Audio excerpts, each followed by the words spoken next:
Good evening. On behalf of Calgary Public Library, I would like to welcome you to tonight's program, Clear Skies Ahead, Meteorological Techniques to Maximize Your Astronomy Experience, which is presented in partnership with the Royal Astronomical Society of Canada. To begin our program today, we acknowledge Mohkinstsis, the land where the Elbow and Bow Rivers meet. In the spirit of the truth and reconciliation, we recognize the ancestral territories, cultures, and oral practices of the Blackfoot people, the Iahe Nakoda Nation, the Beaver people of the Tsuut'ina Nation, and the Métis Nation of Alberta, Region 3. Calgary Public Library serves the community on this traditional land, and we honor all people who share, celebrate, and steward the Treaty 7 territory of Southern Alberta. Before we start, I would like to go through a few housekeeping items. We will have time for your questions after the presentation, so please send them through the Q&A feature throughout the program. If you have any technical difficulties, please send us a message through the chat and we will try to assist you.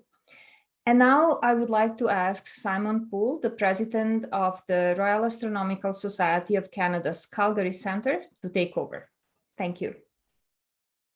Thank you very much. Good evening, everyone, and welcome to our special speaker event with the Royal Astronomical Society of Canada's Calgary Centre. We are one of 29 centres across the country created to enhance understanding of and inspire curiosity about the universe through public outreach, education, and support for astronomical research. Just going to share my screen with you.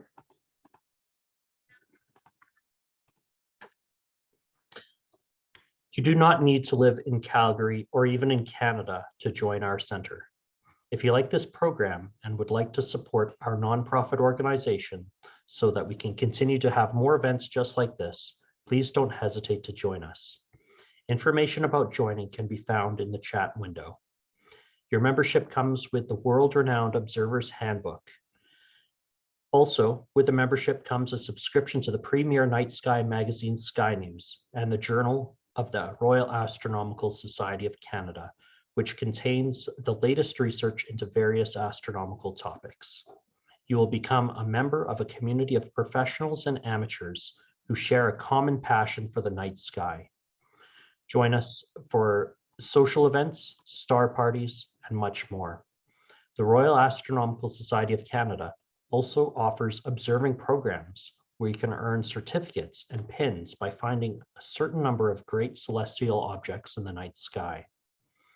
As a membership benefit, our telescope rental program is open and offers a great array of amazing equipment you can use to view the night sky. For more information about the more than 20 pieces of equipment you can rent, check out the Telescope for Rent link in the chat window. Also, as a member, you will have 24/7 access to an observatory located just outside of Calgary. Another observation area we have is near Caroline, Alberta, where you can freely camp under the dark skies of Alberta's foothills. The Wilson Cooley Observatory, the one that's just outside of Calgary, has undergone recent renovations. And here's a picture of the before and after of this great project. And in 2022, we are looking towards renovating the interior. So by the end of next year, we should have almost a brand new observatory. But it is open right now, and for all members, you can come and join us. Bring your telescope, rent a telescope, come down under the dark skies, and look at some great objects. We also have observing programs and classes for you to attend to teach you how to look at the night sky using this equipment. Something else we do is community science. The Calgary Centre's group for promoting amateur research and scientific exploration of the cosmos, PARSEC, will be having an online talk on the CMOS cameras to do photometry. The meeting will be on September 23rd at 7:30 p.m. and will be presented by Richard Barry. Richard is currently the second vice president for the American Association of Variable Star Observers and is the head of the AAVSO's Equipment and Instrumentation section. The quick synopsis is, in the amateur astronomy community, the sale of CMOS astronomy cameras have rapidly overtaken astronomy cameras with CCD chips. The CMOS chips are different than the CCD chips, and they require some modifications in procedure to allow the amateur astronomers to do accurate photometry using CMOS chip cameras. If you are a Calgary Centre member and are interested in joining this program and joining community science in general, please don't hesitate to reach out to our science coordinator, David Brown, and his email is being provided in the chat as I speak. I'd like to take this opportunity before we introduce tonight's speaker to put up a quick poll to learn better so we can be better able to present some great material to you over the next year. So as you're doing that poll, I just want to introduce tonight's topic. Tonight's talk is entitled Clear Skies Ahead: Meteorological Techniques to Maximize Your Astronomy Experience. Clear skies are paramount to a great night of stargazing, and predicting those conditions isn't as complicated as you might think. Jordan Witzel shares meteorological resources and techniques that will put you under the clear skies when that big event is happening. Jordan Witzel holds a master's in applied meteorology from Mississippi State University and has been forecasting weather and climate in Western Canada for 15 years. He also holds both a sociology degree and a communications diploma, believing that weather knowledge is useless if experts are unable to effectively communicate environmental details to the broader public. Jordan currently works as a communication specialist in the Office of the Vice President of Research at the University of Calgary, while also consulting private firms on weather and climate. Please join me in welcoming Jordan this evening. Thank you.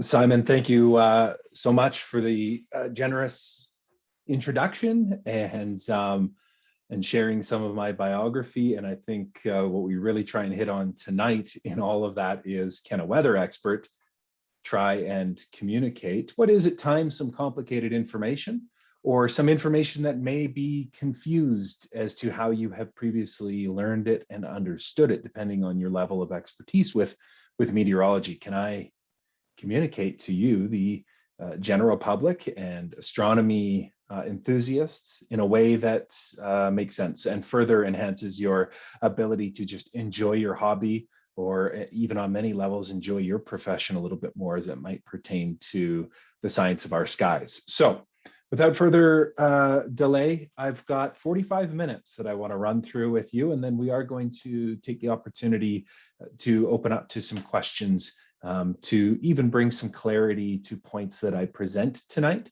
But there are a few moments through my presentation where I might admit to you that, hey, that's a rabbit hole we could go down, and let's not in the first 45 minutes. But if it's something that grabs you and you do want more clarity when I pass by a certain topic, and I admit that we're just not going to spend much time on it in the presentation, please tuck that aside, and we can always take an extra 5 minutes in the Q&A period at the end to maybe go back and clear up some of those other topics that surface, because there is a lot that goes into, of course, forecasting, but as Simon mentioned, it doesn't have to be that complicated. So with that, I am going to try and share my screen here. And now, guys, it's actually, oh, that's what I need to do. 2 years into Zoom, and we still have some issues every once in a while, but there it is. I can share my screen for you now. So we're talking about clear skies ahead. And again, meteorological techniques, not even techniques, but training your brain to recognize appropriate patterns, and at the same time, training your brain to shake the clutter when, as humans, In the world of psychology, I think a psychologist would admit from some of the stuff I've read and tried to understand about psychology is we as humans are built on trying to recognize a pattern so that we can be more comfortable and feel more safe in our environment. And really it is about meteorology, forecasting is about recognizing patterns that actually exist while trying to see through the clutter in some patterns as it comes to weather models that might trick us. So we're all looking for this. To me, this is, I think, the view that you would like to head out into, maybe with a little more warmth than our forefront is showing us. But nonetheless, I think we would all jump at an opportunity with a sky like this to get out and really see deeper into it. Now, we can't see everything. Maybe this isn't the proper sky to see. And as we'll talk through tonight, perhaps there are turbulence issues in the atmosphere. Maybe there's a whole bunch of refraction and disturbance that's going on that actually isn't allowing some of the light to come through to our telescopes. And I've got to give credit where it's due. Rave Photography. This is one of the folks. When I worked in television, I was so fortunate to connect with so many of you in the public. And this was one of the many weather windows that was shared with me over all of the years. And I absolutely love this one. But there's a lot going on in that image of what we might need as astronomers to really see the best sky. And of course, one of those is dark. And we're all very familiar with the concept of dark skies, especially with the dark sky corridor, the dark sky preserves that are set aside here in Alberta and marketed to all of us enthusiasts to get out there under conditions which are away from light pollution. So I know that's really obvious to all of us, I think, in this circle. But we do also have to consider, hey, don't get away from the fact that it's very important to just look at sunrise and sunset and pick the middle of the night, that time when the sun is all the way across the other side of the globe. It's halfway through its transit of our night so that we get the darkest skies. So, if we're talking about tonight and, hey, this is a perfect night for this presentation because none of us are watching the skies as the current weather conditions are dictating. But the sun sets at about 9 o'clock, I think just before 9 o'clock now, and it rises in the early 6 a.m. hour. So based on that span, you've got to think 1 a.m. to 2 a.m. is the darkest part of the sky this time of year, right in the middle of the night. And of course, as the nights get longer, that time period will shift for us. We want clear skies, and of course, that is paramount with shedding cloud and being to see right through. And I think that's pretty straightforward. Dry skies are also important. And there's a difference I want to point out here. Clear and dry, you think, well, it all has to do with cloud because cloud is just moisture. But we'll keep cloud under the clear sky, and we'll talk about dry skies where there isn't a humidity, there isn't that moisture that may not be congregating in such a particle size that creates cloud, but there is still enough of a raised humidity, a high humidity to the atmosphere, even at higher levels, that it does start to refract the light that's coming through our atmosphere. And then we talk about the fourth thing being cold air. Do we need cold air? We need a thin air mass. And if you remember, if you think back to any physics courses you've taken, or even when you boil water or freeze water, when water gets cold, when any air mass or particle gets cold, its molecules slow down, right? And so it becomes thinner, it becomes more tight knit, it occupies a smaller space, and that's, of course, especially with gas being sort of the dominant feature of our atmosphere, the form of our atmosphere. Cold air is a thinner atmosphere. And if you have a thinner lens from which to look through and receive all of that light from space, of course, then you're winning as opposed to a warmer air. And so, near the end of my conversation tonight, we'll also talk about climate change just very briefly and how it affects our hobby. Because as the globe is on average warming, we're looking through a thicker lens when we're trying to discover things out there beyond our atmosphere. So that has implications. Temperature is also a thing in our atmosphere that can really imply that you may or may not have a great night of seeing. So Hey, let's start with the weather models, because first you get a forecast, and I think we're all good at trusting a certain forecast that we've gone to. And there's no right or wrong. There are models that us experts will argue about till we're blue in the face, that are better than other models.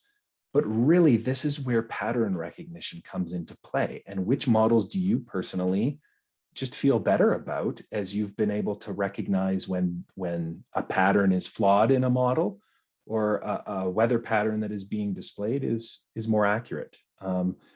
So let's dive into the weather models, and we'll talk about time first, because I'm going to assume that some of you know as much or even more about weather than I do. And tonight I might fail you, even as someone with a master's in applied meteorology. Maybe you just know more than I do. And some of you might be for the first time trying to figure all of this out. I'm going to do the favor of revisiting some of the simple things for all of us. And one of those is the Zulu clock, or a universal time clock. And on anything weather related that you will see for maps, you're going to see 0Z, 1Z, 2Z, and sorry, I'm just saying it because I did all of my weather schooling in the States. So maybe I should say 0Z up to 12Z, and it's a 24-hour clock. But in that 24-hour clock, what does that mean? We set that clock to what is called Zulu time, or UTC time, and that's from the prime meridian in Greenwich. And so if you see on my new screen that I'm sharing, the Air Resources Laboratory from NOAA, which is an American organization, just a nice table that clarifies all of this. So here is the 0Z time on the left hand. Now wait, I'll go down to the second graph, because this is when we're looking at standard time. And so let's go to our current daylight savings time. So if we see, as we go through tonight, we'll work through this. If we see 00Z, that is midnight in Greenwich, England, but we're 6 hours behind in Mountain Standard Time. So 0 Zulu is actually 6 p.m. So a good thing to commit to your memory as we go through this tonight is, if we're looking at 0, we're looking at our evening here in the mountains. If we're looking at, let's skip down to 12, then we're looking at 6 in the morning. So 6 p.m., 6 a.m., those are good markers with 0 and 12. All right, so 12 would again be noon at the prime meridian, but of course subtract 6 hours and it's only 6 a.m. here in Calgary. So just that quick notion, and I'll keep revisiting that because we'll see a lot of maps here in the next while that address that. So you don't want to miss out on being lost on where we are as we go through some of the weather models. So there are, it seems like, countless models, and models that become, new products that are derivatives of old products. And so you see maybe that there's 3 different forms of the GFS model, or the GEM model, the GEFS model, the NAIFS model, the NAM, to name a few. These are some of oftentimes my go-to for forecasting, but this is just what I've really grown familiar with in 15 years in Western Canada, is models that perform fairly well. You get the global forecast system, the global ensemble mesoscale. So that is actually a gathering of more than a dozen. We'll look at a website here right away that shows just how many models go into building this ensemble model, and these as well, a North American ensemble forecast system. So the North American model, mesoscale system.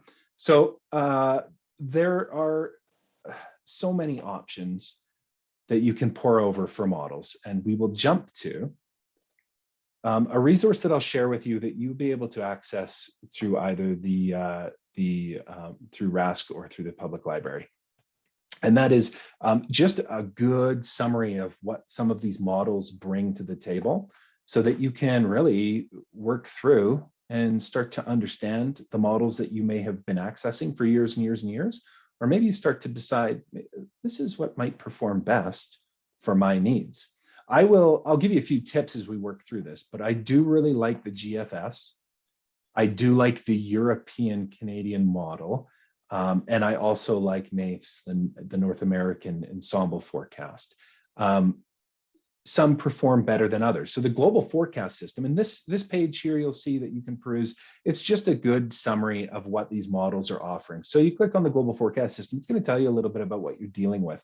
Its resolution of 13 kilometers and what it can provide for you. Here's typically what the display on the model would look like for the GFS. Most of them are going to look like that. So you can really start to understand some of the models that maybe you've become familiar with over all the years and not completely understood what they're offering you. Here again, you have the Global Ensemble Forecast System. So it is an assembly of 31 member states that's either country organizations or NGOs, university groups throughout the globe that each put a model together under similar criteria, under similar mathematical and physical equations to create the GEFS forecast. And then this forecast does numerous runs, ensemble runs, all at 25K resolution to give you sort of a best forecast for its output. I say that because here's a derivative of it. That's the aerosol model. And this is based on the same principles of mathematics that model is built on. But the aerosol 5-day forecast from that model focuses mainly on some of the components in the atmosphere that we would be dealing with, which would be things like aerosols, carbon chemistry in the atmosphere and such. So this is not something I would say I've ever worked with. This is something that might pique your interest. I, at this point, can't offer you how much of a forecast it would give you for seeing into or through the atmosphere and into space. This is something you'd have to explore. But as we go through the evening, you'll see that there are many other offerings I have for you that might prove to be even more useful. So enough about models. That's a good resource for you from NOAA to maybe just clarify what models you have been using and understand them just a little bit more. But really, we just want to find what we need, right? We actually want to choose a model, look at the forecast, see if it's putting us in a spot where we can not have to deal with weather.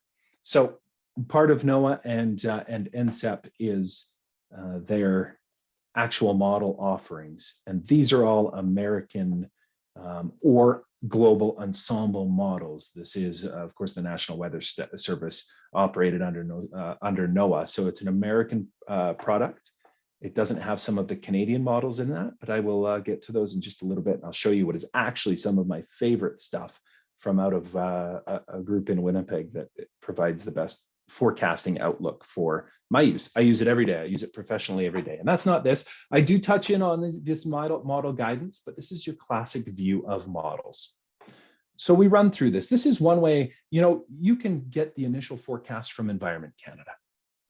And I will support those meteorologists and their forecasts through and through. They do great work. And then you can compare their forecasts against your own. It's always worth just coming to understand the patterns you might see in any one of these models. So again, to sort of shorten what I just mentioned, you can go on that other resource, this numerical forecasting analysis systems, and get some detail of models. But I'll tell you, the global forecast system is something I like more in Calgary, in Southern Alberta, than the North American mesoscale. And it's about, this has, the NAM model pulls only data from North America. So it's not seeing the full picture out in the Pacific Ocean.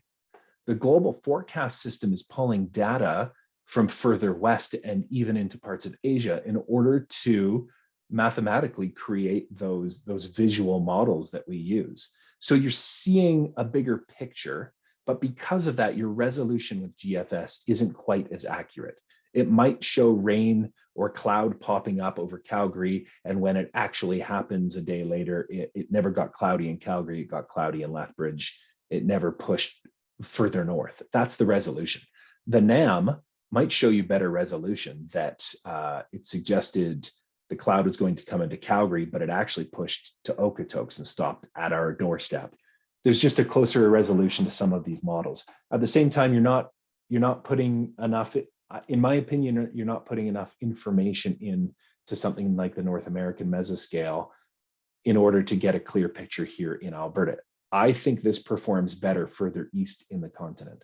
So when I forecasted in Manitoba, I thought the NAM was fantastic. It saw enough of the picture coming through Alaska and BC, through Alberta and Saskatchewan.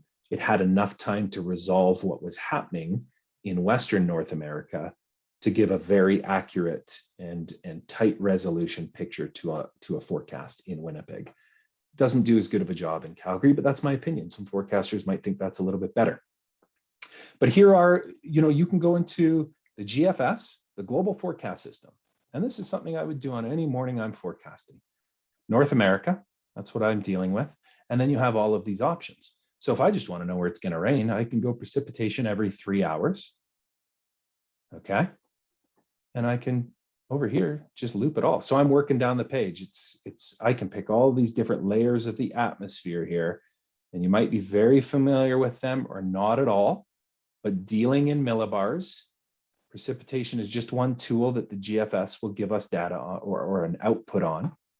And then we've got surface layer, which would be our approximately 1,000 millibar. That's pretty low pressure. And then you'd go up to the middle of the atmosphere, which is 500 millibars. There's less pressure. 850 is even higher. So the lower number you're going, the higher up you're going. 700, this is a thickness in the atmosphere between sort of 3/4 up and 7/8 up, if you will. But it's a higher thickness in the atmosphere. We're looking at how thick that part of the atmosphere is. And this is something we'll talk about in just a few minutes. That's really important to see how thick that part of the atmosphere is. It tells you how deep of a lens the starlight has to come through in the atmosphere to reach your telescope. So if we have a thinner layer in the 850 to 700, it might be better off for your quality of seeing. Okay, as well as temperature. Temperature will influence the thickness. If you have a hotter air mass in those mid to upper levels of the atmosphere, it's a thicker, because it's hot air expands and it's a thicker air mass. So that might affect, again, the turbulence or the quality of seeing through that layer of the atmosphere for you. So you start to see that there's more to just, it's a clear sky and it's the middle of the night and it's dark. I've left Calgary. So I've got everything I need for some quality viewing. And as a first step out to astronomy, that might be all you need. But as you get deeper involved in it, you want very crisp pictures or images coming through your telescope. And so there is so much more to it. So upper air, you're talking about the 300 height, 250 is a little bit higher than that, and 200 is pretty high up there. 300 is generally where our commercial flights are flying at that height of the atmosphere. Okay, so again, the higher the number, the lower to the ground, for those of you that have never really dealt with millibars in the atmosphere before. Okay, so again, I just clicked on precipitation. Let's have a look at it. This is what Global Forecast System thinks is going to happen for the next week. It's going to go out 16 days. Here's the thing again about the GFS, because it gathers data from a wider region out through the ocean and even into Asia, because it's gathering more data from a vaster distance, it will give us a greater length of days of forecast output. Something like the North American model, you're only going to get 3.5 or 4 days of output because it's dealing with less information. It can't output as far before it just gives up, it gets confused. So here you go, you can look through this. I can click ahead. Hey, let's look at the clock again.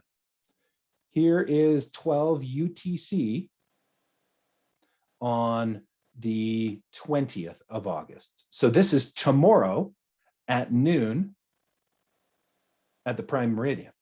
So this is actually tomorrow morning, 6 a.m. here in Calgary, which here, if you're looking at precipitation, it says that all of our rain from today and some of the cloud maybe starts to drag further to the southeast, right? So that's a very simple way of getting a forecast. We look at some of these models. And I've rolled back a little bit now, my apologies. This is 3 hours, so here is 00 on the 20th, which is midnight tonight in Greenwich, England. Minus the 6, that was at 6 o'clock. This is what should be happening. So this was what should have been happening 2 hours ago. We did have a little bit of drizzle. This light green would be that light green that we've been seeing in the region. But do you see how the resolution scale isn't that great? I can even zoom in. I don't get a great resolution there that pinpoints stuff right. It's showing a heavier spot in there. You tell me on the map, is that Calgary or is that a little further west? Is that Braid Creek? Is that Canmore? It's probably not completely Canmore, but it's somewhere quirky there where there's a bit of heavy rain.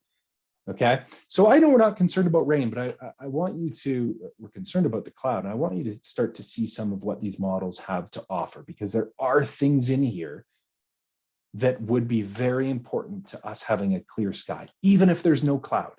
Even if we know it's going to be a clear night, you still want to begin to start to check in on things like the 250 millibar wind.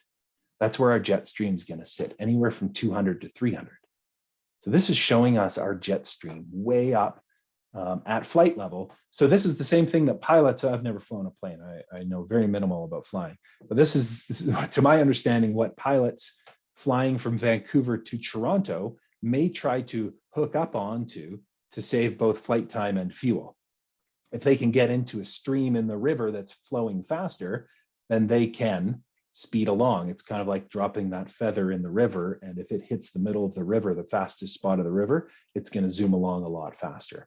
So the jet stream will twist and turn. You follow my arrow here, and this is again GFS putting it out over the next several days. We're now on the 23rd of August at noon Greenwich time, and here's midnight on the 23rd, or our evening on the 23rd. Look at the jet stream starts to scoot across southern Alberta through the weekend and into next week, and really accelerates through parts of Saskatchewan and Manitoba. I know your eyes may not have ever looked at a map like this, so you might be thinking, how is he even picking apart the geography of the map under all of this information, these wind barbs and the jet stream coloring?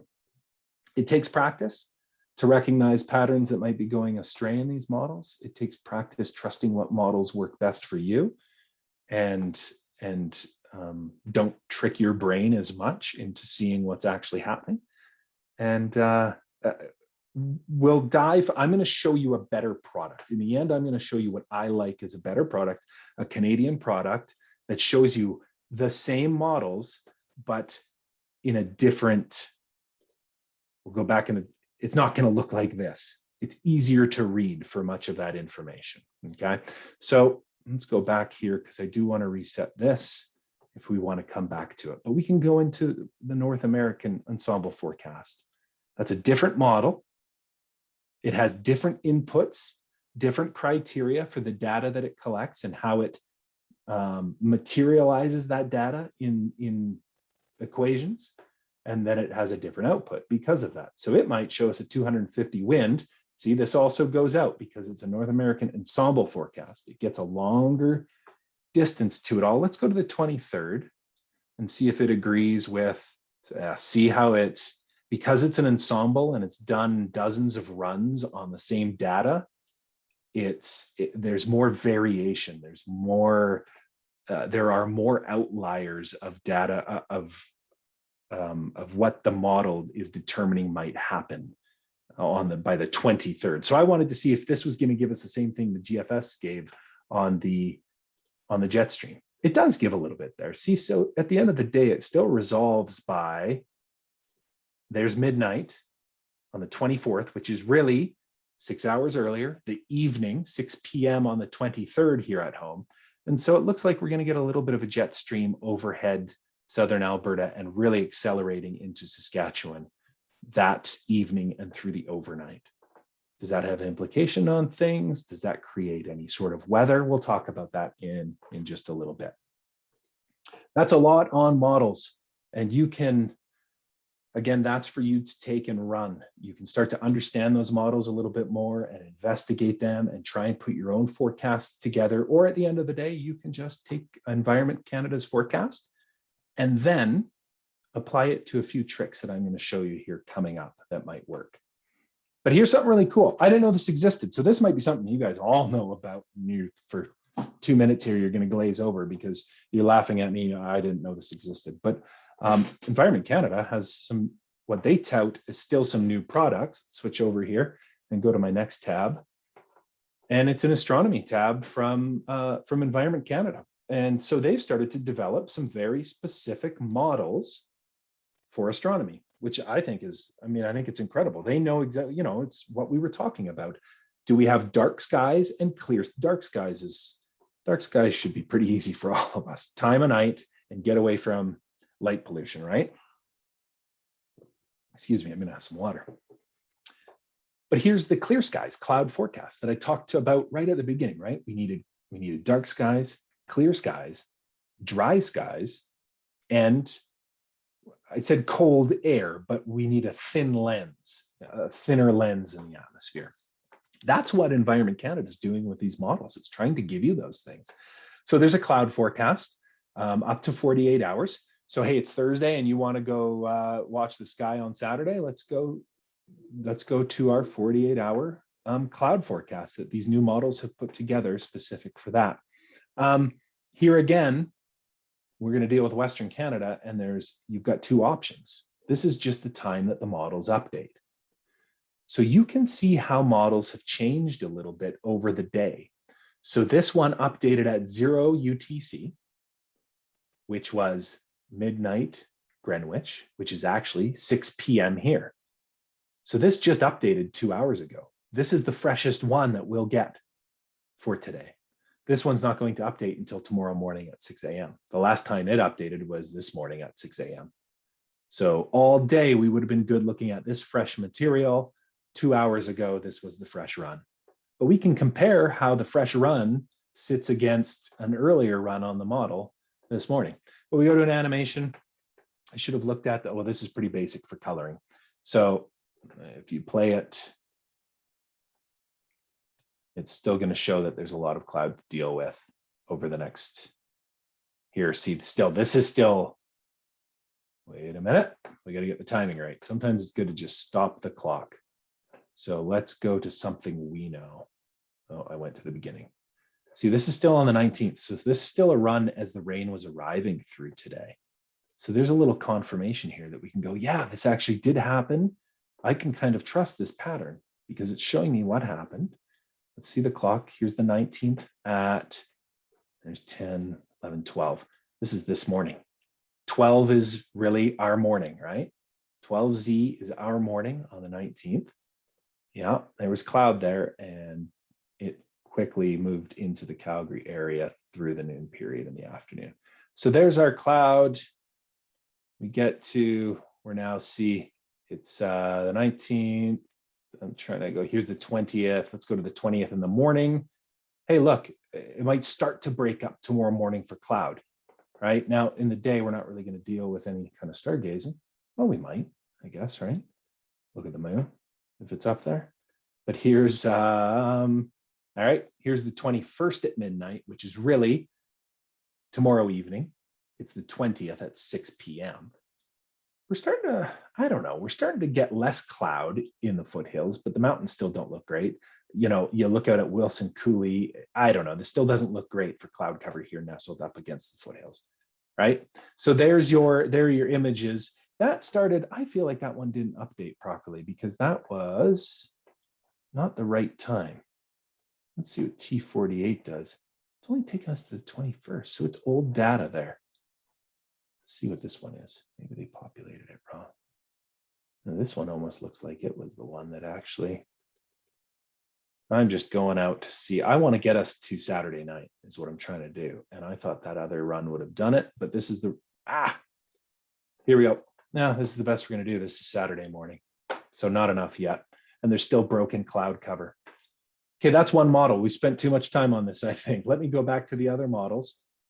You've got your seeing forecast. So it's important to understand what's being shown here. The seeing term, and most of you are probably familiar with this, but if you're not, as far as being able to get through your eyesight through the atmosphere, or I should say the light coming into the atmosphere, into the ground, we want steadiness. We don't want turbulence in the atmosphere. And I'm going to show you what might cause turbulence, because these weather models, they're not going to tell you what's up with this. You've got to look very specifically at something that will cause turbulence in the atmosphere and thus make for poor seeing. Now you can go that extra step, but here is this new product from Environment Canada, and you can get animation. Now these update at different times. So raise your hands, tell me which one we would use, which is the latest run. Remember, 5 would be, if you subtract 6, it's actually 11 p.m. So if that's 5 a.m. as a time, 5 in England, it's going to be 11 p.m. tonight. So that one updates tonight. So this one actually updated at 11 a.m.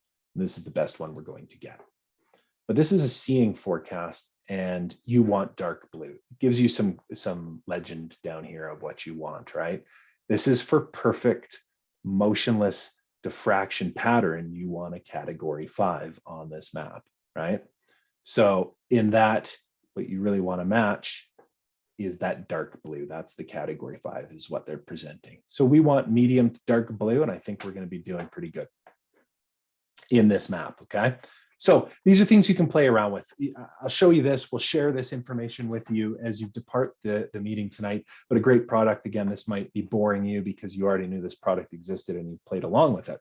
But I think that's really cool that Environment Canada is starting to develop derivatives of models. So models that, you know, your GFS, your NAM, your NAIFs, and they're taking derivatives to give you specific products that you might want.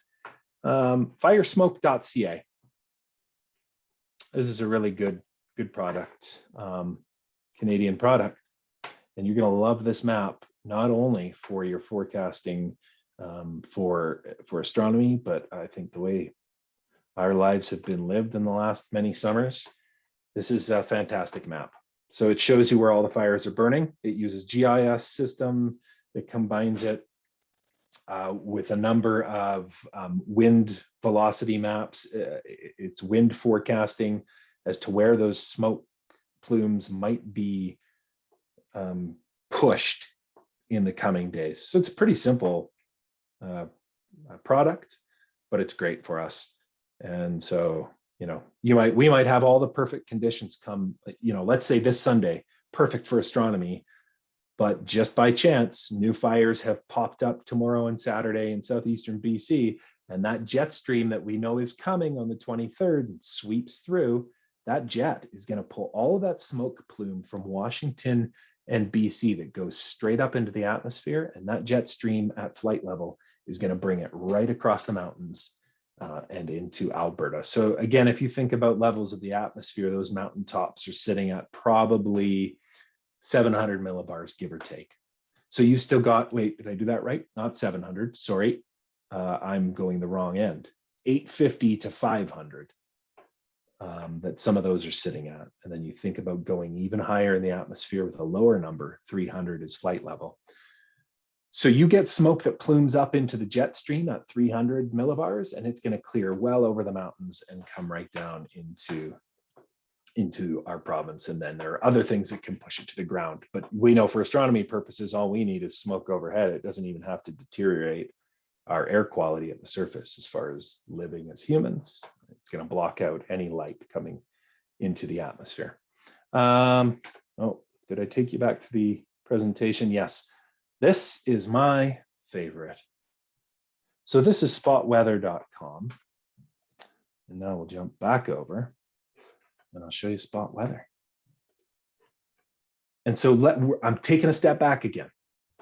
We could go to, remember all these models now that I showed you on NCEP. This is, again, sorry, I'm going back to NCEP, and I can remember this. We can go to GFS and we can go to North America and we can start to look at different things to figure out everything that might be forecast. What some good folks out of Winnipeg have done is develop spot weather.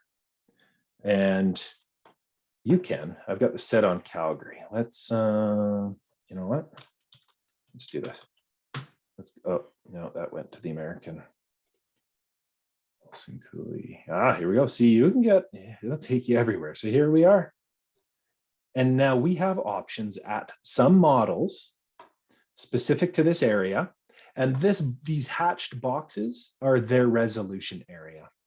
So it's going, so if I choose this gray one, see, it's a broader resolution, but that model is going to give me probably a further projection than just 2 or 3 days. It's probably going to be a 10-day projection.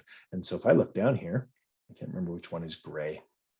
I don't even know if that ends up being gray or if it's the dark green. That's dark green. No, it shouldn't be dark green. Where's gray? Oh, that's the municipality. That isn't the model. Here we go. My gosh. Here we go. So let's go light green versus blue. So blue is something that'll go out 10 days with resolution. Light green will go out 16 days on that model run. See how it's just got a bit of a broader resolution than that tight resolution of the GEM Global. So you'll recognize some of these models. Some of these other ones are Canadian models I haven't really mentioned yet tonight because we were on the American site operated by NOAA, and it doesn't have a whole lot of the Canadian models.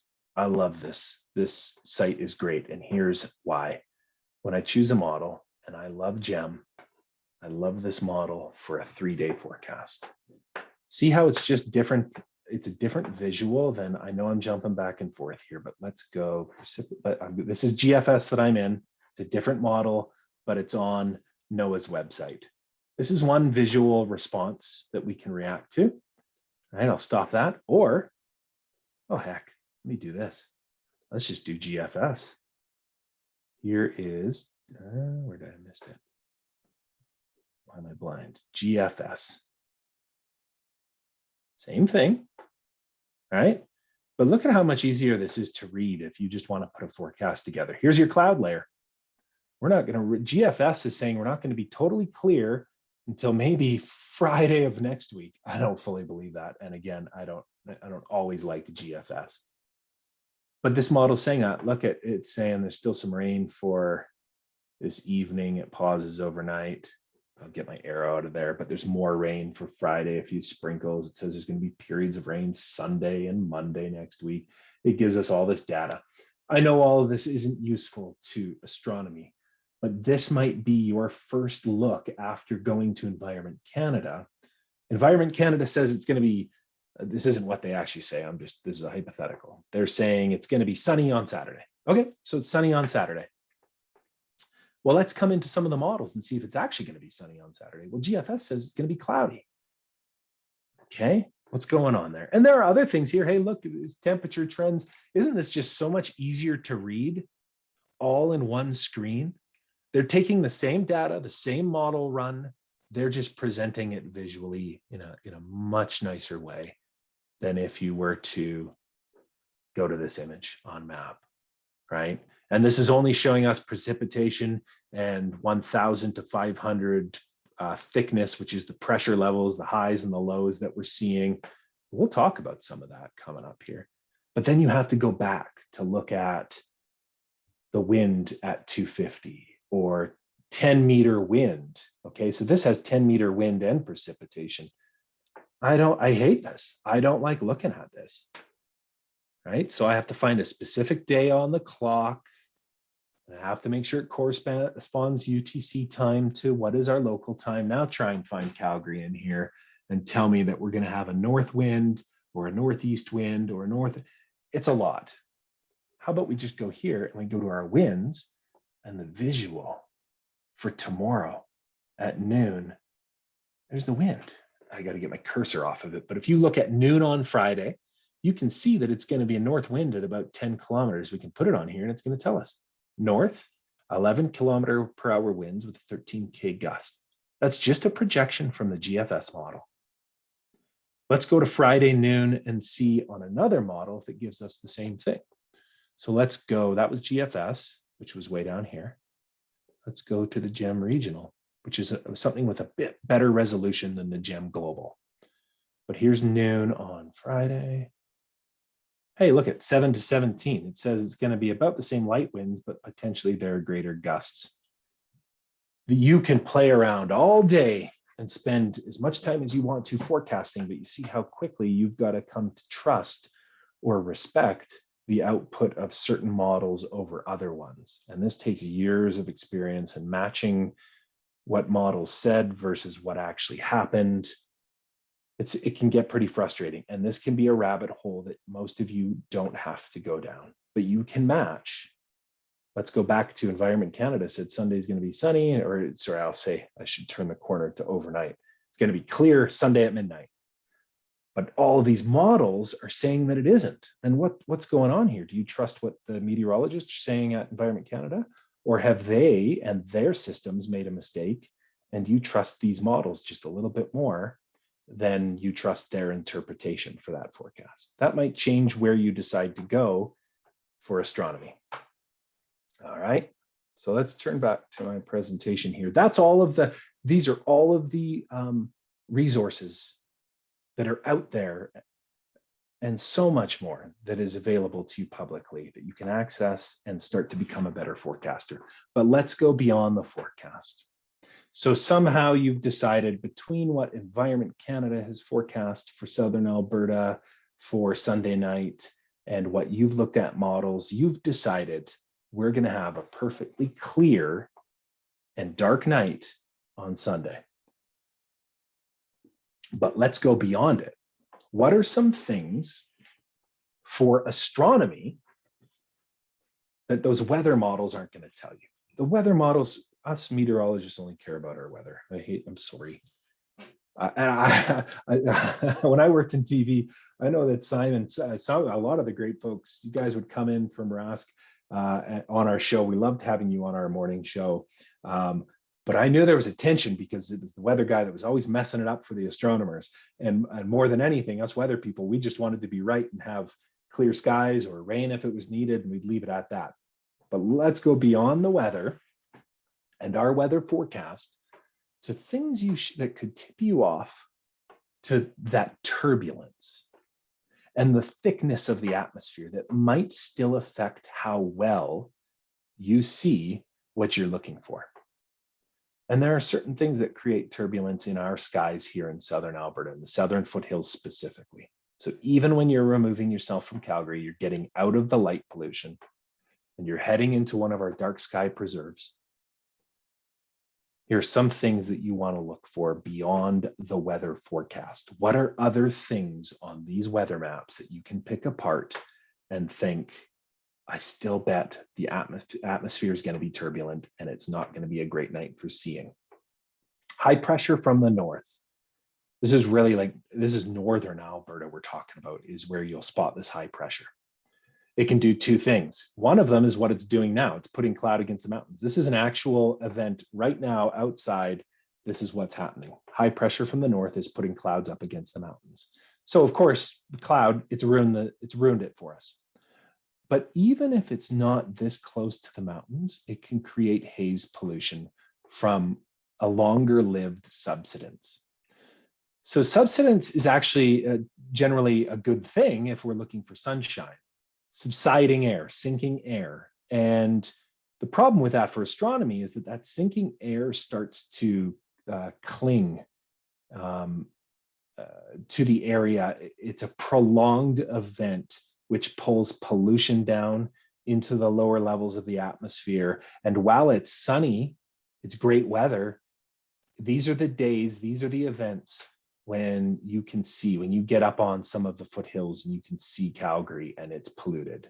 And you can predict when this is going to happen very easy by looking at the position of this approaching high pressure from the north. We're going to look at some maps to show you this. The other thing going beyond a forecast is that jet stream. It's a more short-lived event. We saw that on the map when I showed you the jet stream at 250 millibar level. It comes and it goes pretty fast, but there are some characteristics that, again, will create subsidence or sinking air in the left entrance and the right exit of the jet stream. I'll show you what this means. And there'll be rising air in the right entrance and the left exit. I know none of that sounds any bit familiar to you right now, but we'll make sense of it. This is turbulence. This is going to affect your quality of seeing in those moments when the jet stream comes to influence southern Alberta. So it may not influence our weather forecast. Environment Canada meteorologists, along with all of the weather models, may be telling you that Sunday night is going to be clear. And they might even be telling, those models and the forecast might even be saying it's going to be dry, that there's a low relative humidity and all of that stuff. But either one of these occurrences may still change how well you can see through the atmosphere. So here's what to look for. Again, it's the 200 to 300 millibar jet. I'm going to break this all down for you. We're going to look at some moisture advection, moisture that's moving through at the 700 to 850 millibar level. So that's above the surface, but it's still sort of the lower atmosphere.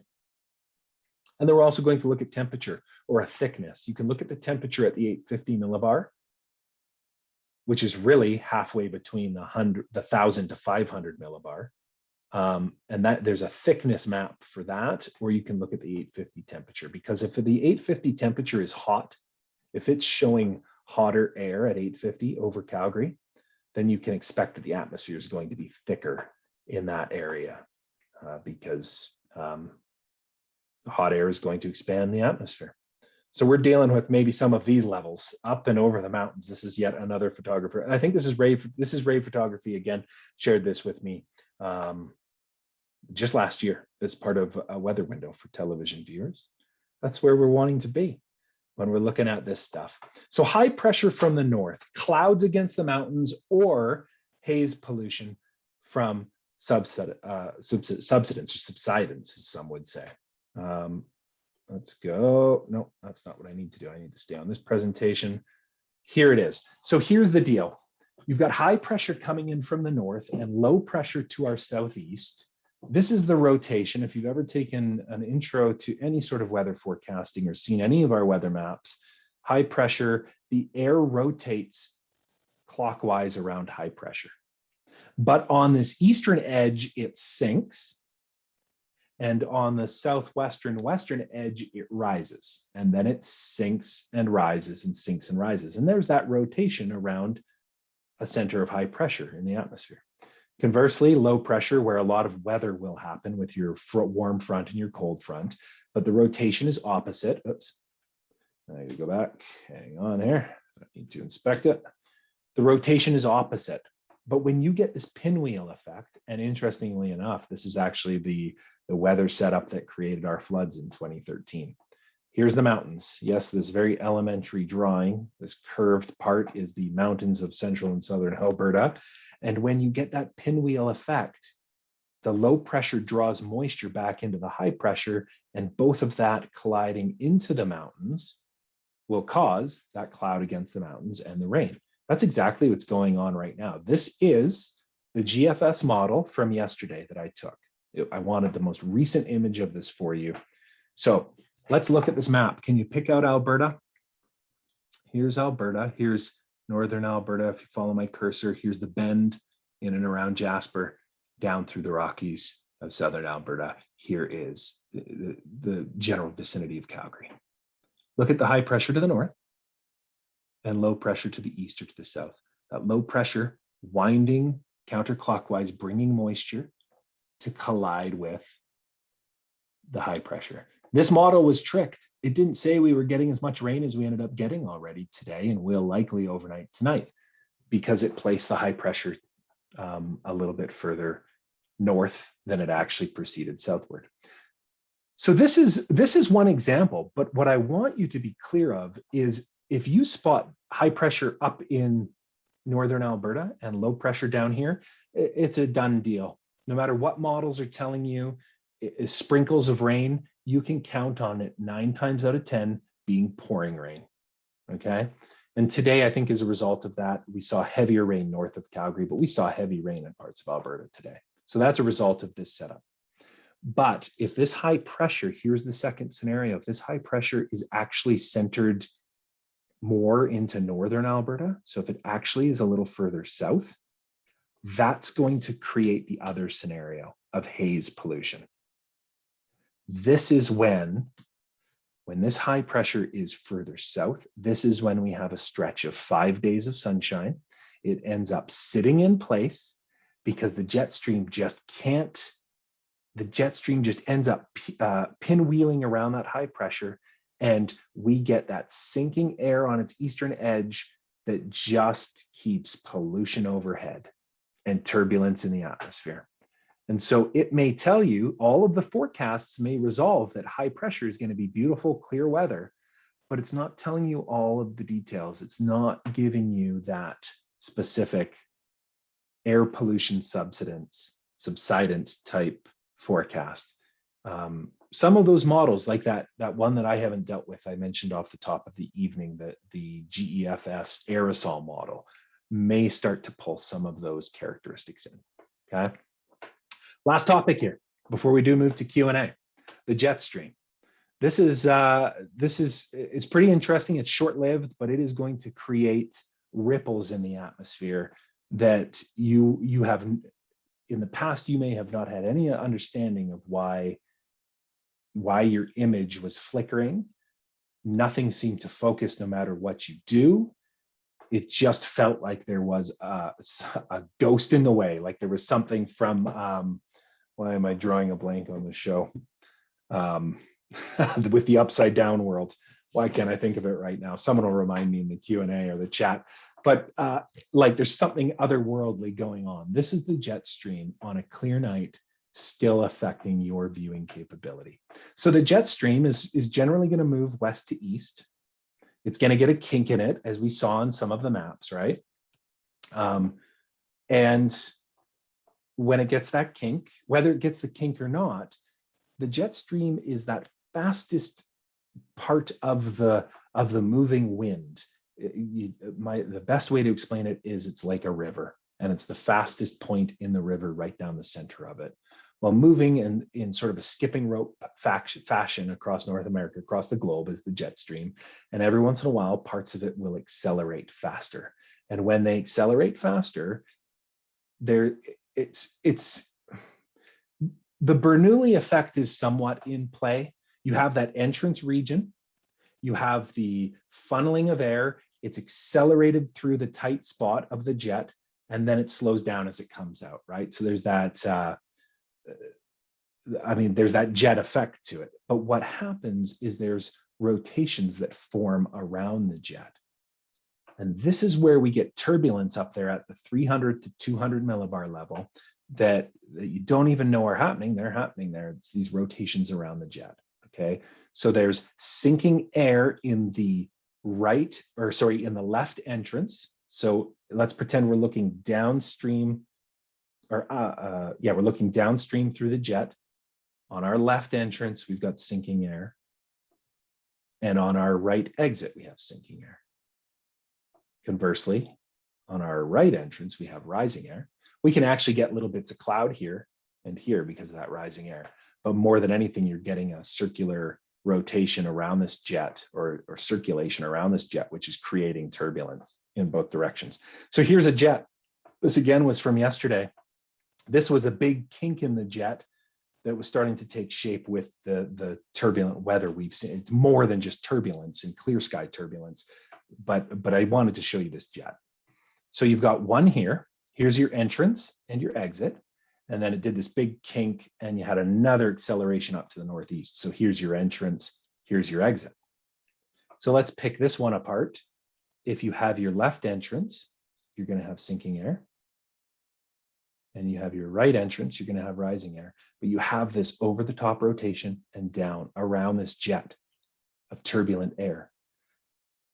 Same thing here. So you do see how there could be turbulence. Let's pretend this was a jet that wasn't during a rain event, that we had clear skies forecast, but the jet stream was coming through southern Alberta.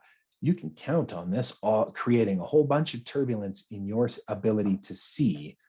That is really going to, affect the quality of an image coming to your telescope. That's the jet stream. Summary of our process. We're going to look at some forecasts. You could choose to just look at Environment Canada's forecast and trust that it's going to be sunny or it's going to be clear on Sunday night. but we can compare it against some models. We can look at spot weather, which is my favorite because it's the most easily viewable, especially to someone who hasn't spent a lot of time looking at weather models. But you can compare it to the stuff that is accessible on NOAA's websites. And you come up with your own forecast. And then you ask yourself, do we have dark, clear, dry, and cold during some combination of the event when you want to go out? You decide, right?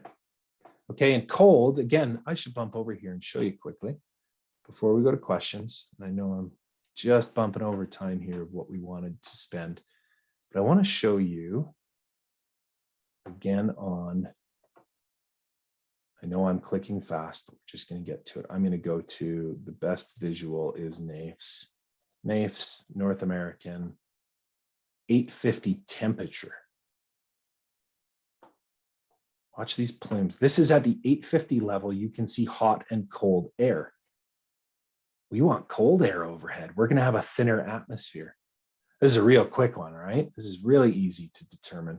This doesn't really trick the models too much, but it'll tell you if you're looking through a thick or a thin atmosphere, if you've got cold air at the 850. If we go ahead and you get, that's really cold. That orange and red is really cold. Look at all the cold air that's going to take over. No, that shouldn't be cold. Oh, that's an anomaly. So that's going to be a warm plume in the Midwest. So they've got a thick atmosphere there in the Midwest coming through the weekend. Do you think that's going to be a great atmosphere to look through? It isn't. Just too much to look through. So that along with turbulence, it might make it difficult. So did we consider turbulence, the quality of the atmosphere, the high pressure that's in place? Is it further up in the Arctic or is it down into Alberta more? If it's down into Alberta more, we might get clear skies, but pollution and the jet stream again, along with the 850 temperature, the thickness of the atmosphere. And so then go back and check the jet stream and the presence of high pressure for areas of turbulence. I am going to share this presentation along with all of the resources with the Calgary Public Library and RASC so that they can share it with you and you can get out there and enjoy your clear skies. We're going to go right to questions, but I want to say something because this is important to everybody. It's close to me. I speak about this oftentimes out of the public eye, and I have developed some educational resources for several universities on climate change as well. But as it pertains to your hobby, wildfire season is becoming more pronounced, right? And warmer average global temperatures, I can't even list them here since 1990 of different months that beat records and all of that. We know it's happening. It's happening. It's science. I trust that the crowd that we have gathered here tonight can all agree on science. I would encourage you to invest in renewables. I know some renewables are expensive. I know some alternative ways of energy are expensive. Support businesses that are engaged in climate change mitigation, even those large businesses that are starting to turn the corner on technology. Write to your government representatives and elect officials who have a track record for supporting policy and industry that is engaging climate change mitigation. Thank you so much. I know there's a lot there. I know I rushed a little bit through the 850 temperature. At 850 temperature, if it's cold, it's the thinner atmosphere. If it's hot, it's a thicker atmosphere, and you want the thinner atmosphere. So I'll share all of these resources so that you can access them. And I do believe, Simon, that we're going to open this up to, open this up to some Q&A now. Yeah, definitely. We have some questions. Somebody asks if these modeling websites are free to use. Yeah, all free. There was, of all of the years I've been doing this, there was one website, it was a private company, developed in partnership with some universities in the States, and they went and commercialized. And lo and behold, none of us turned to that. You don't have to pay money to get good quality observations on models. It's all free. Awesome. A question, would a stable high pressure system and the jet stream south of the border be a good indicator that there's less turbulence and thickness in the upper atmosphere? If not, what would be the best combination?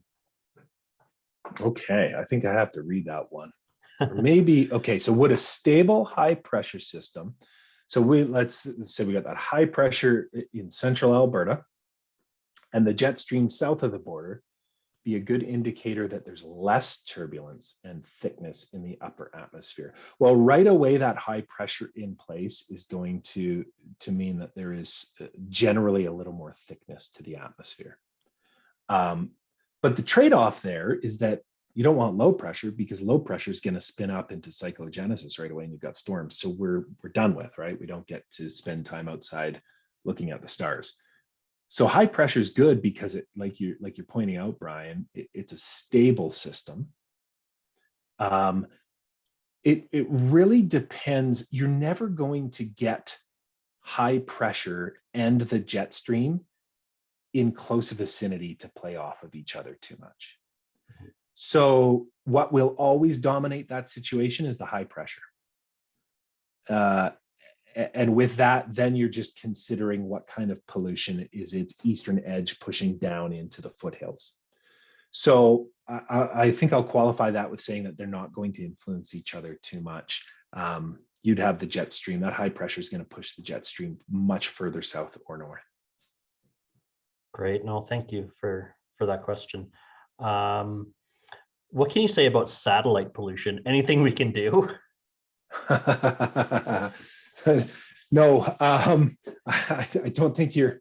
I think that if there's one fight that from my perspective, that I want to take to industry and governments that are moving forward with technology in a certain direction, call me selfish. I think we all should be selfish in this direction, especially with what I just mentioned. I would rather us change the corner on the technologies that we're pushing toward climate change mitigation. But I get it. You're worried about seeing through all that satellite pollution. I mean, I know what I'm saying. I'm trying to say this properly. I'm comparing apples and oranges, but there would be that fight to industry and to government saying, come on, slow down how much you're putting up there, or let's be more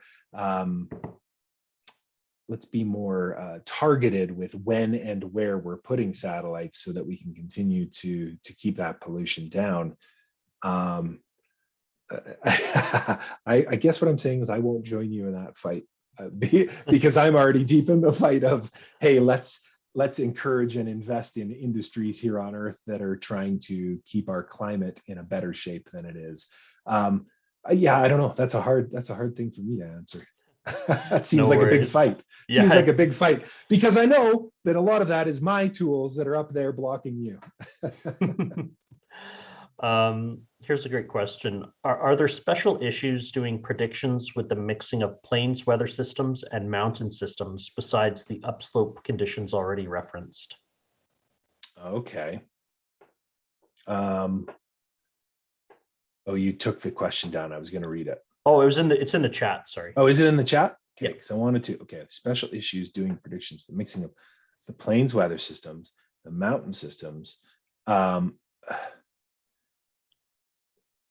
biggest mix there is that the biggest thing I see affect our combined weather systems when you're talking about plains system versus the mountain system, that upslope, that high pressure, low pressure pinwheel is one of the things that affects our turbulence and our weather systems the most here.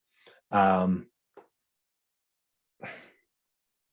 guess, I'm trying to keep this referenced from with astronomy in mind. Mm-hmm. So I feel like Roland's maybe just asking more for a weather consideration anyway, because for weather considerations, I mean, it depends on the time of year. High pressure, low pressure, that sort of mountains and plains interaction in the upslope of the foothills here is what Roland is talking about. It has implications in the spring and early summer for thunderstorm severity in the Red Deer corridor, that interaction of moisture and dryness between the two air masses. Again, none of it's all going to blow your chances for astronomy. Thinking in part, Roland's adding here, thinking in part of turbulence with mixing the two air masses, right? When you get upslope, throw astronomy out. So it's more just time of the year, the mixing of those two air masses, that is where we see some of our most severe thunderstorms, when we have mountain air mass interact with the plains air mass. That very quickly is where we're seeing our worst days in June, or even May, June, and into July with thunderstorms and tornadoes and such. In the winter, that's just where we're getting our big snowstorms. Again, there are biggest weather events when we get that upslope combination of the two. Mhm. I think Okay. that answered it. Yeah, Roland can keep posting in chat if he has follow-ups.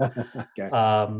Would it be better to be further from the mountains for seeing? And by that, he means, would I want to go further east than west to get dark skies because of turbulence over the mountains? I think you're better off being up in the mountains, personally, because you're already, I mean, it's the reason we put a lot of telescopes up on the observatories up there in the highest of the mountains, right? You're seeing through less of the atmosphere. It's colder air, so it's drier air.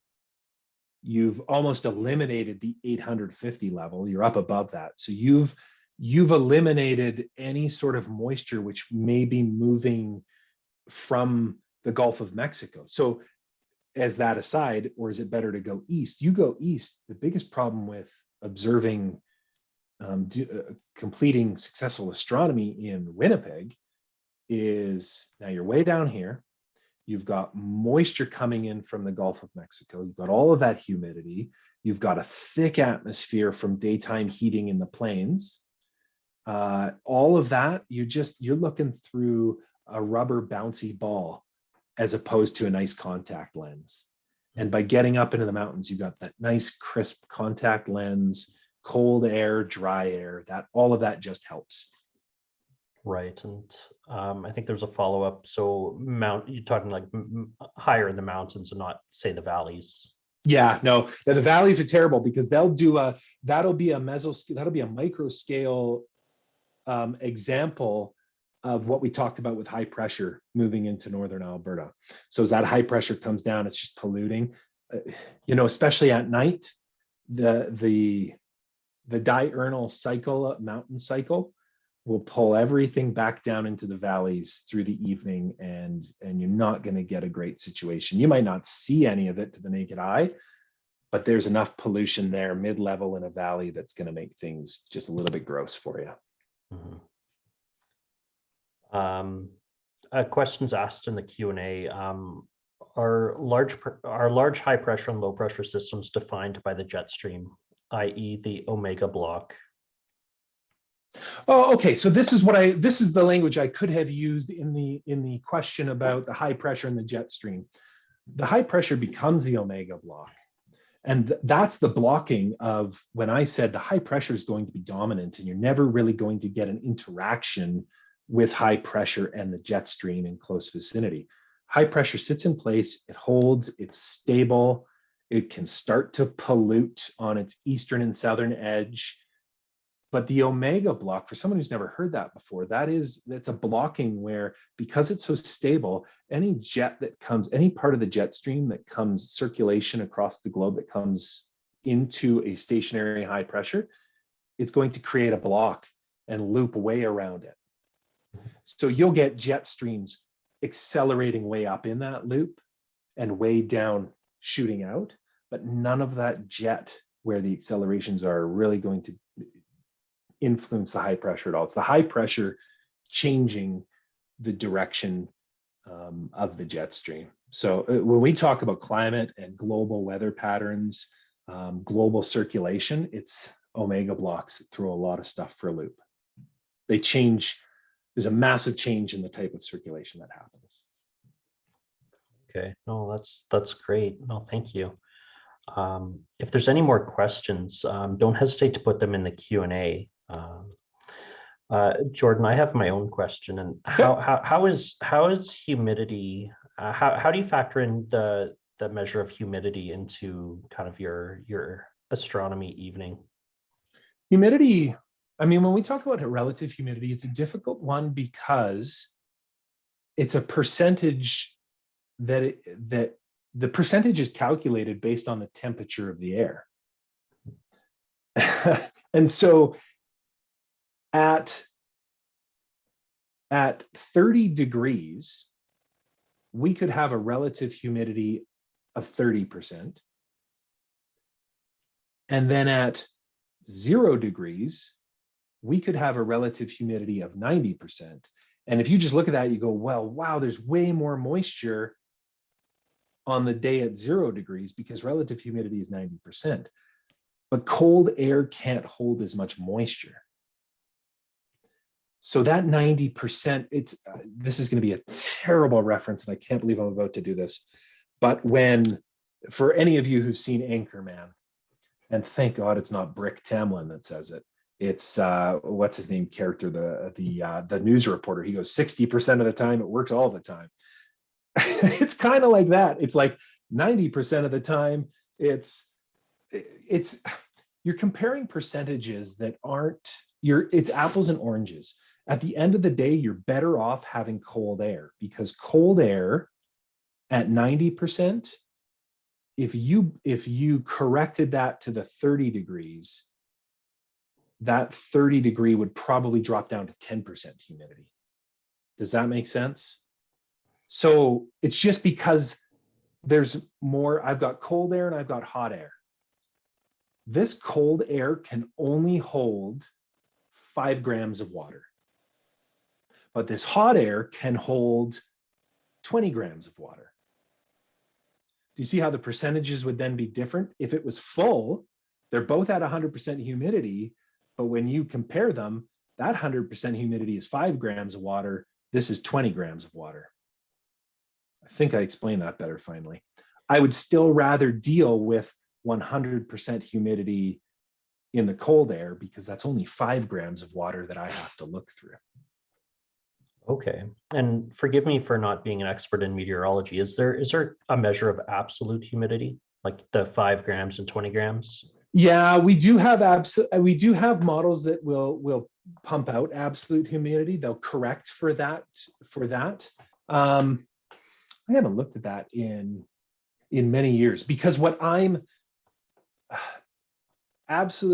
because there's 2 reasons I'm looking at humidity.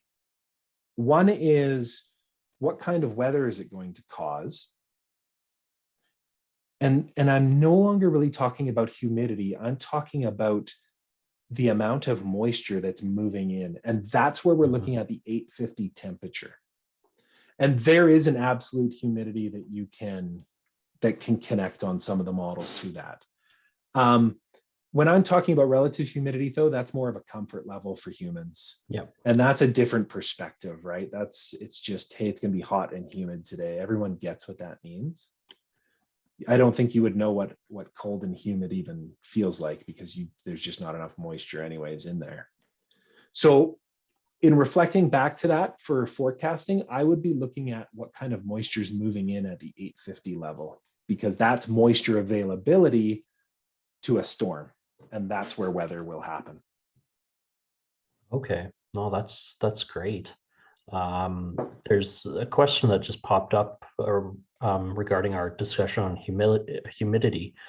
Is there a simple way to get an idea of the amount of humidity is how blue the sky is? I have heard that if a milky type sky, it means it's typically more humid. I think that's going to just be moisture available at different levels of the atmosphere. I haven't necessarily heard that the color of the blueness of the sky is going to tip off where the moisture is. Again, I think you'd be better off to look at an actual weather map and see where the plumes of moisture and heat are at the 850 level. That's going to tip you off to everything in those mid to upper levels of the atmosphere. I think I know what you're saying. Like, you talk about the clouds, the horsetail clouds, the wispy stuff way up, the ice crystals. I mean, when you've got such a thin, uniform, scattered layer of moisture that higher up, it's likely going to give a little bit more of a milky color to the blue. So that might tip you off. I just don't know how you would handle that for getting to astronomy that night, other than looking at a model to say, wow, is the moisture that's in place now on the model, is it the same thing that's going to be in place tonight to keep that faint milkiness in place? Okay, well, no, thank you very much for answering all these great questions. I think we can work towards closing our meeting tonight. And, I just want to thank you again for such an amazing talk. As somebody who deals in data in my regular day job, this has been so much fun for me, and I'm looking to kind of dig a little bit more deeper into all these models for sure. So yeah, thank you so much, Jordan, for spending your evening with us. My pleasure. I'm going to, I saw someone say, can you include the links? I don't know how long they'll stay up. I'm putting them, while you wrap up, I'm going to put them in the chat, but we'll find a way to share the whole presentation with everybody. Okay, well, I'll close it off slowly so we can get those in there. And I would just like to take the opportunity to share our next month's presentation, and that's going to be on September the 16th. Don Haladiak and Jack Milliken. Their talk is entitled 2021, A Space Odyssey. And we will be talking about, they will be talking about the missions that are ongoing and the missions that are coming up in the next maybe a couple decades or so.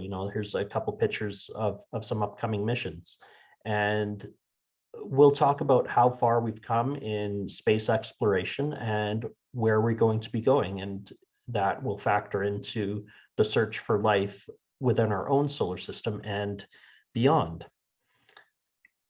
And I just want to remind you, if you have any questions regarding the Calgary Centre of the Royal Astronomical Society of Canada, please feel free to drop into one of our many social media channels, or don't even hesitate to send me a personal email to ask specific questions. And here's just kind of a diagram of some of the things that we offer with a telescope for rent program, where you can take a telescope home for a month or more, take it out camping, whatever, learn how to use the equipment to view the night sky. We have a full observatory. We have a ranch where you can take your equipment out to some really dark skies. And I just want to thank Jordan again for being here with us tonight. And I'd also like to take the opportunity to thank our representatives with the Calgary Public Library for so graciously hosting us here this evening. And I'd like to turn it over to them to close us out. So thank you, everybody, for joining.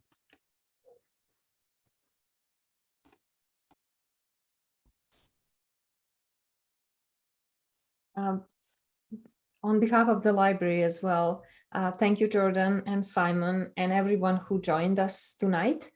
And as Simon mentioned, the next program in partnership with the Royal Astronomical Society of Canada will be on September 16th, and more information is coming soon. It will be on our website. But besides that, please visit our website, calgarylibrary.ca, for some other programs as well. And slowly we are starting with the in-person programs as well. So thank you again and have a good night.